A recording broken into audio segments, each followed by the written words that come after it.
I came home after a 12-hour electrical shift expecting the familiar calm of my garage, the smell of sawdust, the hum of quiet.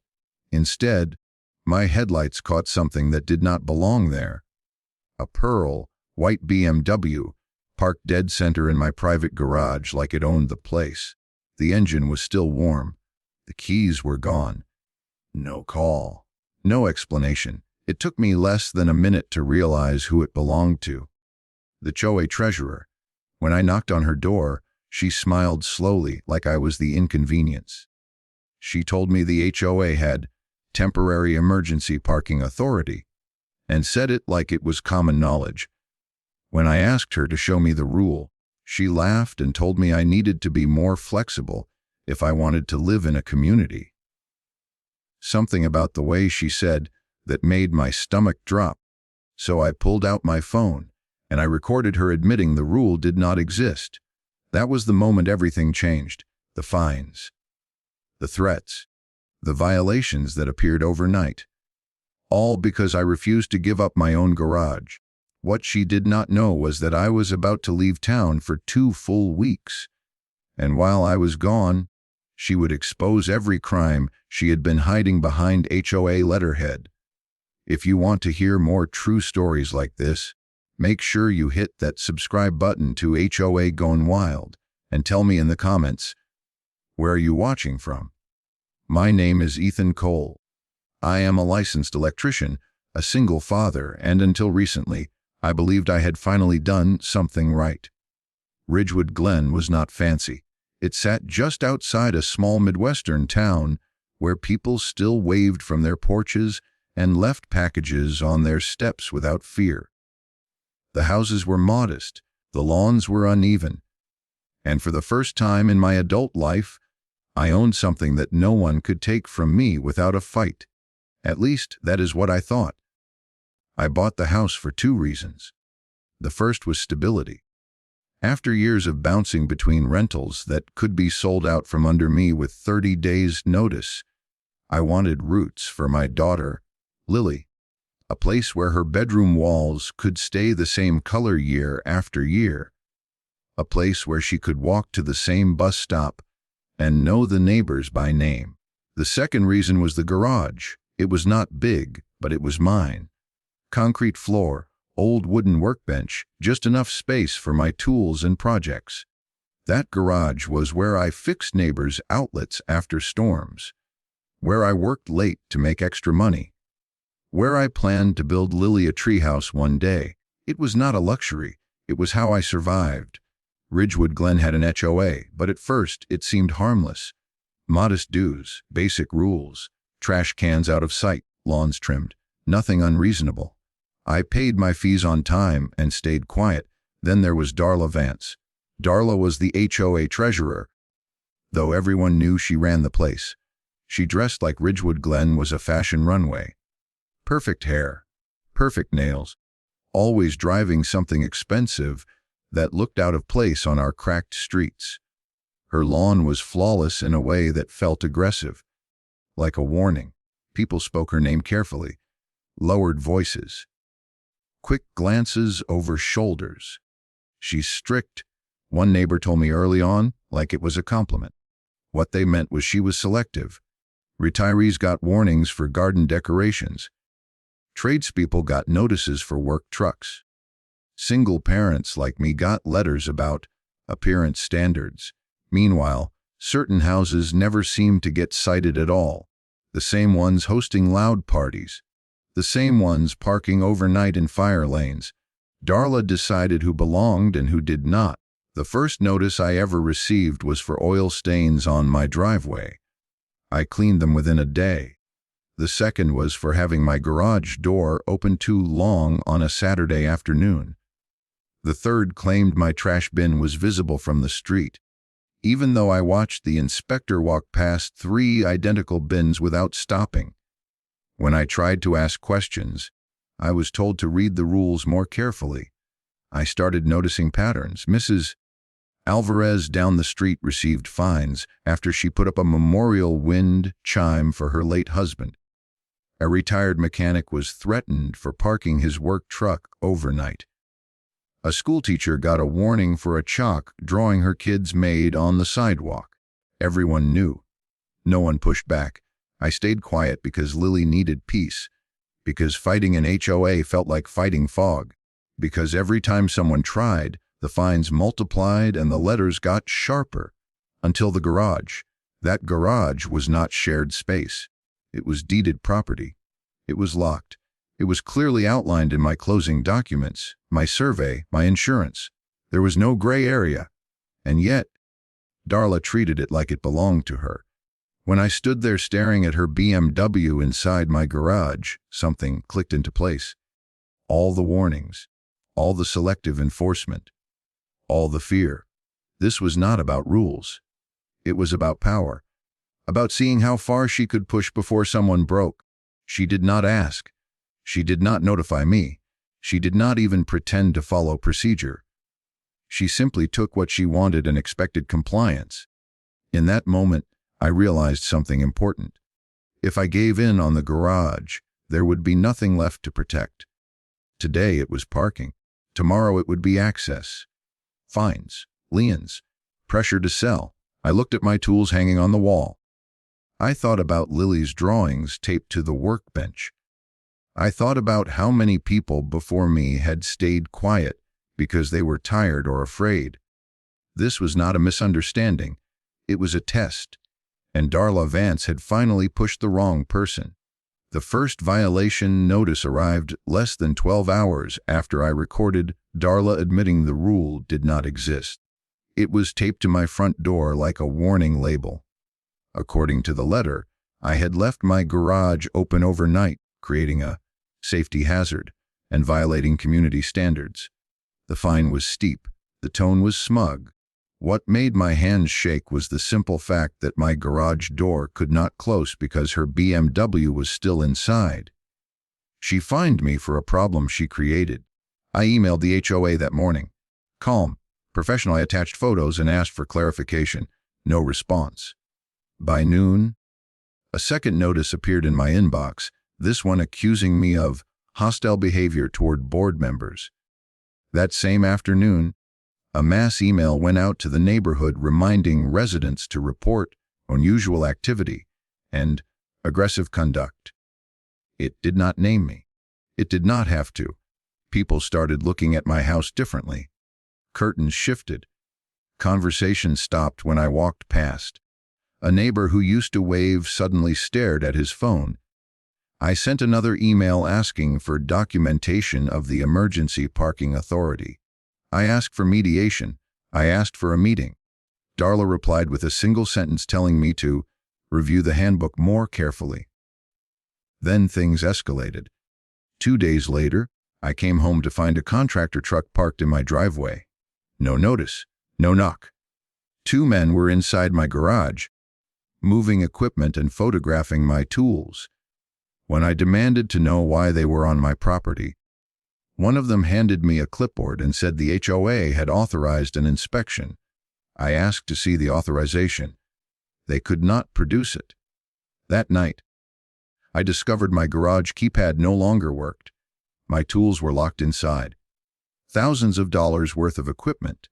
My livelihood. I called the HOA emergency line and got voicemail. The next morning, there was a second vehicle parked partially inside the garage. A gray sedan this time. Darla's assistant, according to the plate. Another violation notice followed, this one accusing me of obstructing HOA access. New rules began appearing in my inbox. Rules I had never seen before. Restrictions on garage use, limits on repair work, time windows that applied only to my address. When I checked the official handbook, those rules were nowhere to be found. They existed only when they were used against me. I kept trying to resolve it the right way.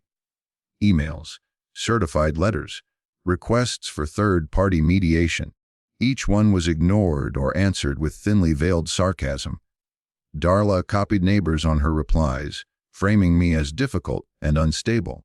One message suggested I might be struggling emotionally. That one hurt. Lily noticed before I wanted her to. She asked why Mrs. Grant crossed the street when we walked our dog. She asked why kids were no longer allowed to play in our yard. One evening, she asked why people were whispering when we passed. I told her adults sometimes forget how to be kind. But the truth was heavier. The HOA had turned me into a warning. I could feel the pressure building, fines stacking, deadlines shrinking. The unspoken message was clear: comply, or we will make your life impossible. I lay awake at night doing math, calculating how long I could survive without access to my tools, wondering if this was how people lost their homes without ever stepping into a courtroom. Then something changed. It was not a dramatic moment. No shouting, no confrontation, just a quiet realization while standing in my driveway, staring at another violation notice flapping in the wind. Arguing was feeding her. Every response gave her something to twist. Every explanation became ammunition. Every attempt at reason was treated like weakness. So I stopped. I did not reply to the next email, or the one after that. I did not call. I did not knock on Darla's door again. Instead, I started documenting. I photographed every notice, saved every email, recorded every interaction. I logged dates, times, names, license plates. I installed cameras facing only my own property. I pulled HOA bylaws, insurance documents, and public records late into the night after Lily fell asleep. The more I collected, the clearer the pattern became. This was not enforcement. It was retaliation. And if Darla believed silence meant surrender, she was about to learn how wrong she was. Once I stopped reacting and started digging, the story changed fast. Every night after Lily went to sleep, I sat at the kitchen table with my laptop and a legal pad. I pulled every HOA document I could find: bylaws, amendments, meeting minutes, insurance disclosures buried behind links no one ever clicked.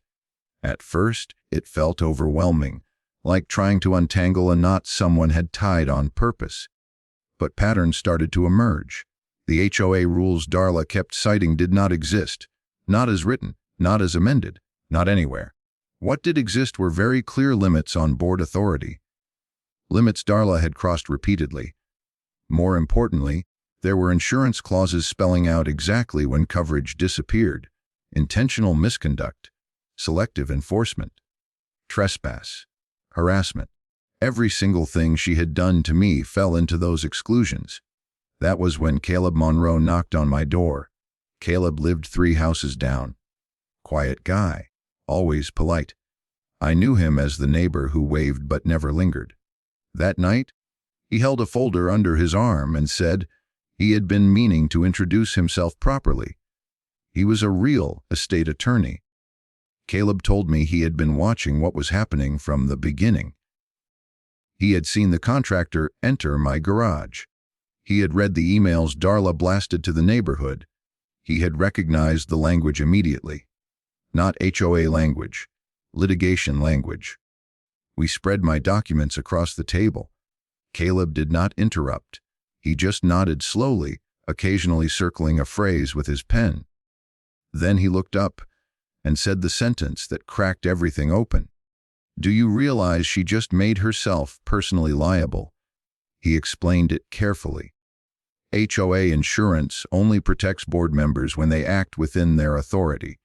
The moment Darla invented rules, targeted me selectively, or authorized entry onto my property without cause, that protection vanished. Any lawsuit would not hit the HOA first. It would hit her. And she knew it.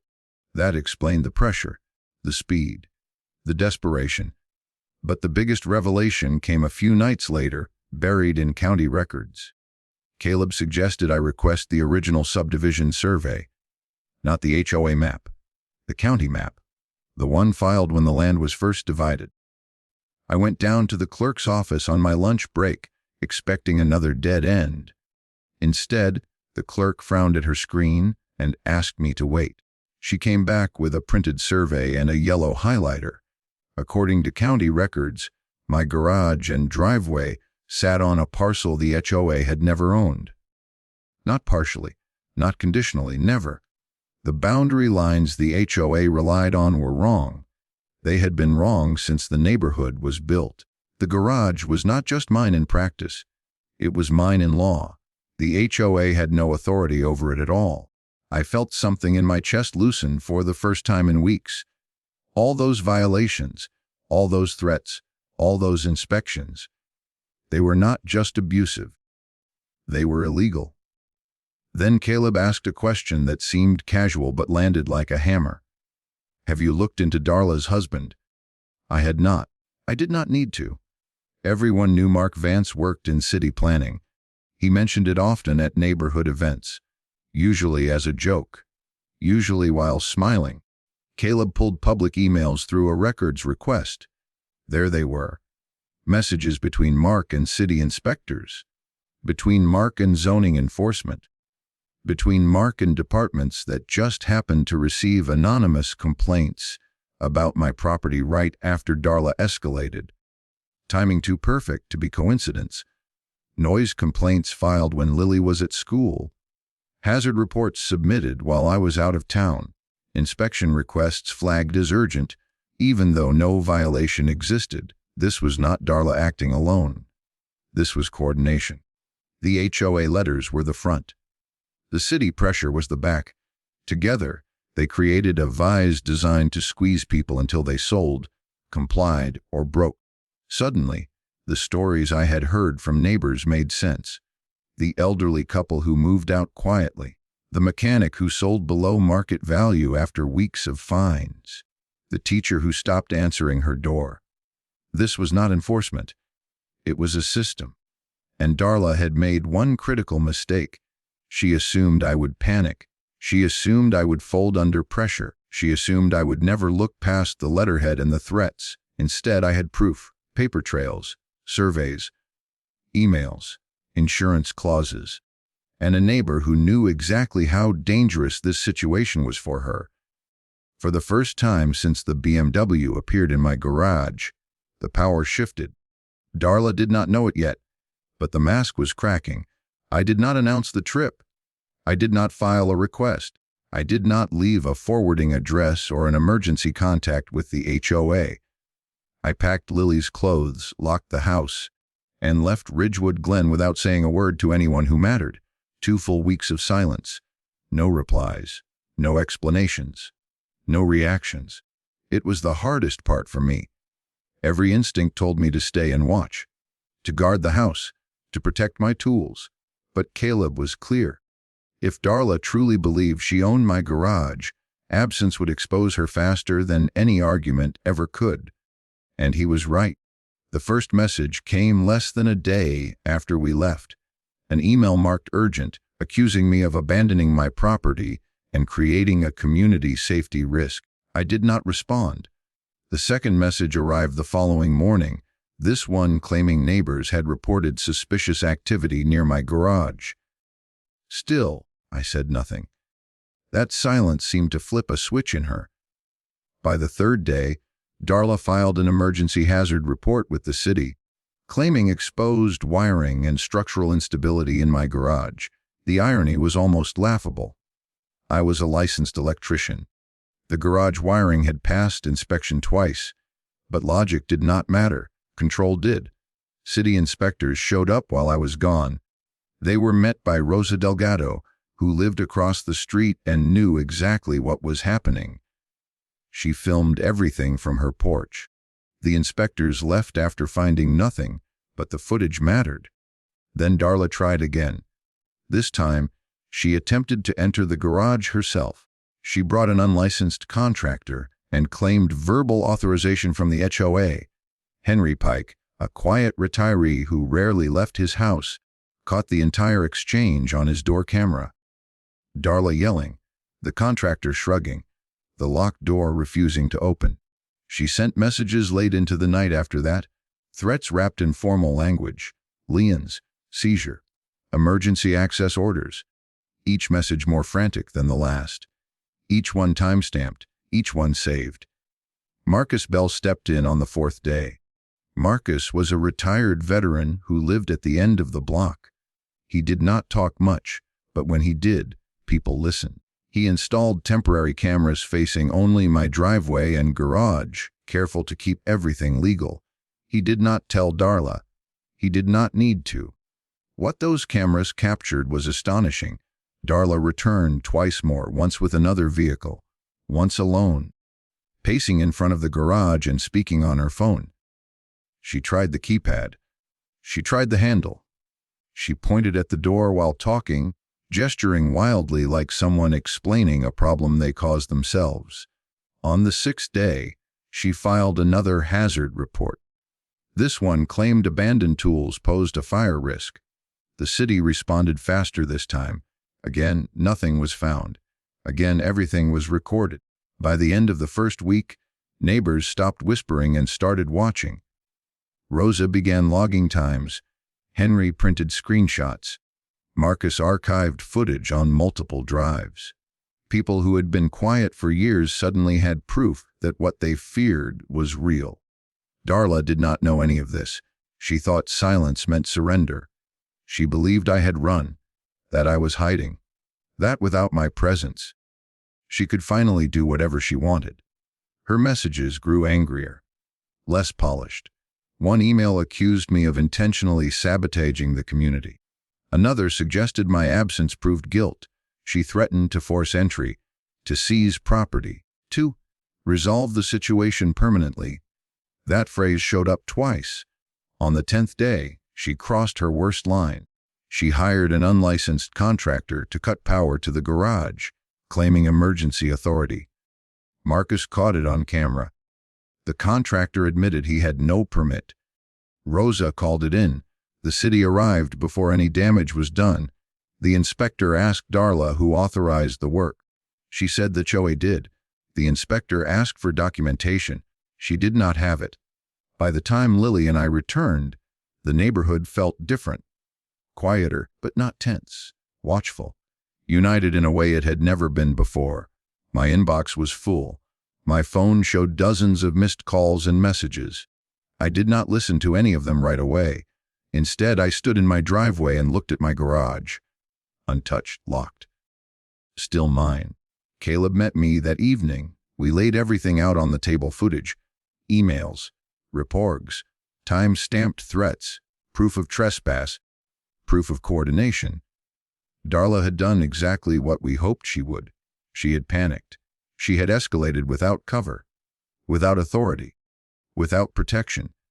And without realizing it, she had built the most complete case against herself anyone in that neighborhood had ever seen. The silence had done its job. Now it was time to speak. The request for a formal HO meeting went out the morning after I returned. Short, polite, procedural. Exactly the kind of request Darla could not openly deny without drawing attention to herself. By that point, she had already told half the neighborhood that I was avoiding accountability. Declining the meeting would have contradicted her own narrative, so she scheduled it. The meeting was set for a weekday evening in the community center. Fluorescent lights, folding chairs. The same room where minor landscaping disputes were usually handled in under 20 minutes. This time, every seat was filled. People stood along the walls. Some I recognized, others I barely knew. Word had spread quietly but thoroughly. Darla sat at the front table with 2 other board members who looked deeply uncomfortable. She wore the same confident smile I had seen from the beginning, the one that suggested she was about to teach someone a lesson. When I walked in, the room went quiet. She started before I could speak. She talked about community harmony, about rules and responsibilities, about how difficult it was to manage people who refused to cooperate. She never said my name, but every sentence pointed at me. When she finished, she folded her hands and nodded as if the matter were settled. Then I stood up. I did not raise my voice. I did not argue. I simply asked if I could respond. She waved her hand, generous and dismissive. Briefly, I started with the recording. I played the clip of Darla standing on her porch, smiling, admitting that the emergency parking authority did not exist. The room shifted immediately. People leaned forward. Someone near the back whispered my name.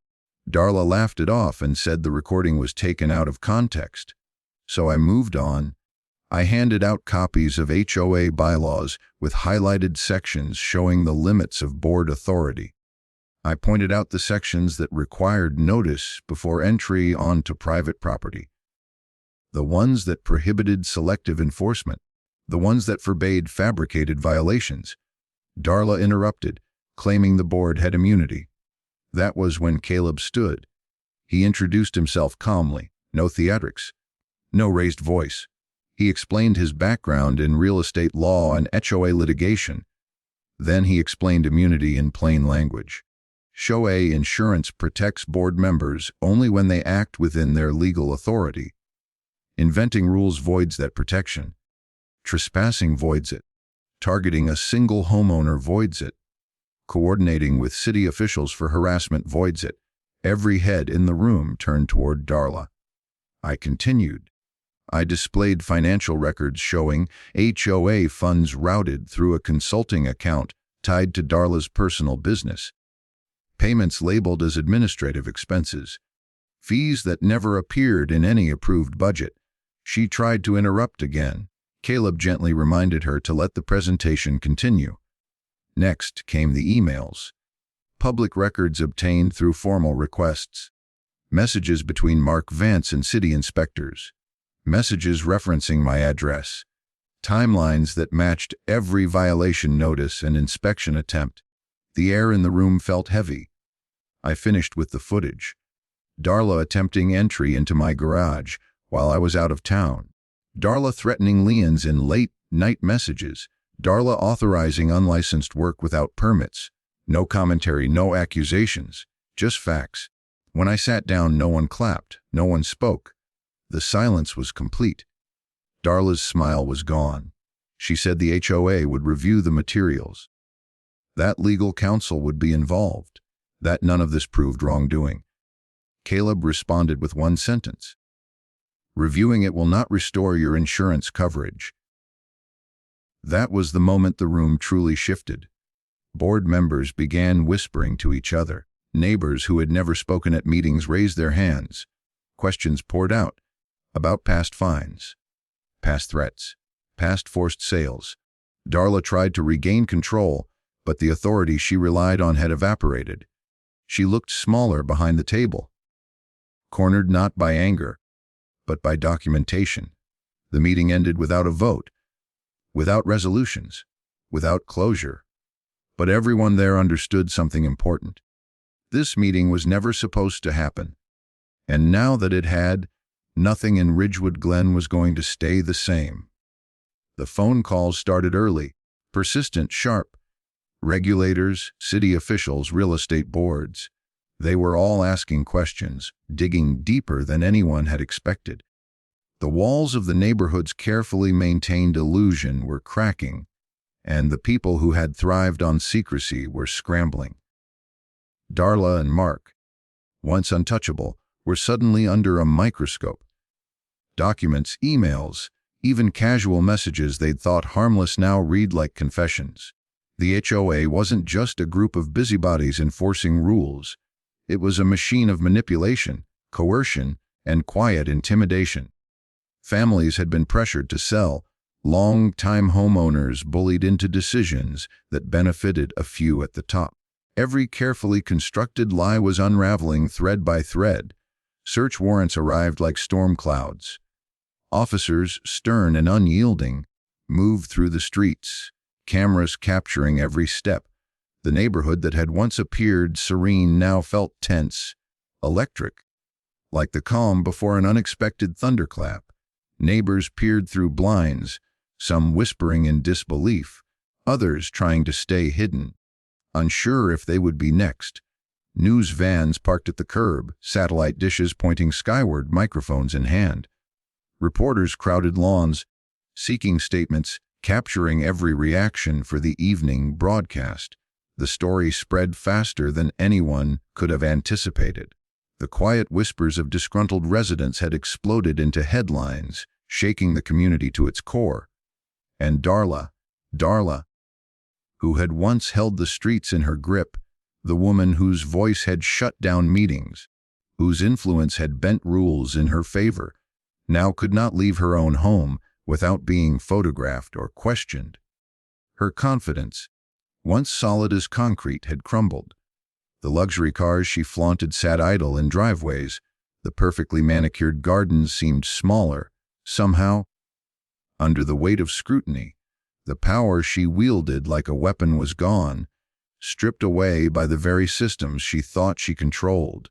Neighbors who had endured fines, threats, and constant harassment finally dared to speak openly. Their voices, long muted by fear, became a chorus, each testimony adding weight to the growing case. Stories emerged of manipulated property valuations, forged signatures, and threats thinly veiled as friendly advice. The scale of deception was staggering, the ripple effect undeniable. Mark paced the house, phone pressed to his ear, brow furrowed, watching as the world he had commanded began to collapse. Darla sat silently, the glint of her former arrogance replaced by a hollow stare, aware that her reputation was not salvageable. No meetings, no letters, no ultimatums could shield them now.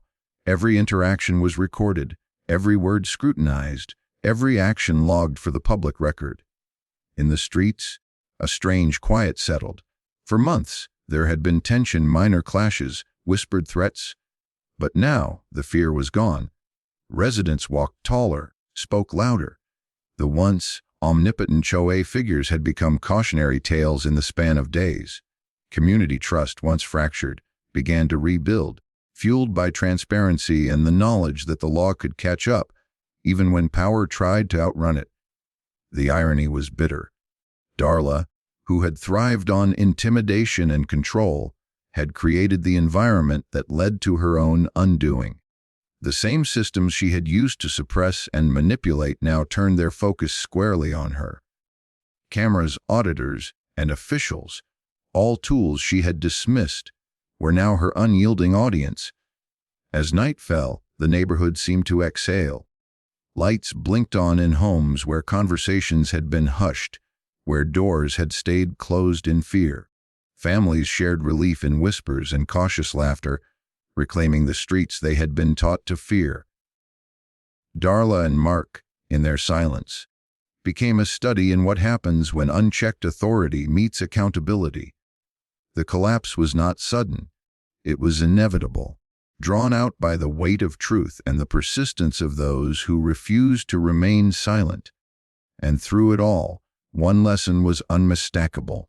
Control can never last forever. Power can be wielded, but only if it is balanced by responsibility. Those who exploit systems for personal gain, who treat neighbors as pawns, will eventually face the reckoning they tried so hard to avoid. The neighborhood was no longer a stage for fear. It had survived the storm, scarred but wiser, a community awakened by the fall of the very people who once dictated its every move. Darla and Mark's empire had crumbled, leaving behind a story of caution, resilience, and the unshakable truth that silence protects no one, and manipulation eventually destroys itself. Darla Hastings' reign ended in the quietest, most irreversible way possible. Her HOA authority stripped, her professional licenses revoked, and her mansion placed into legal limbo. She no longer had the power she once wielded so effortlessly. Where she had once ruled over meetings with a steely glare and an unyielding fist, silence now met her at every doorstep.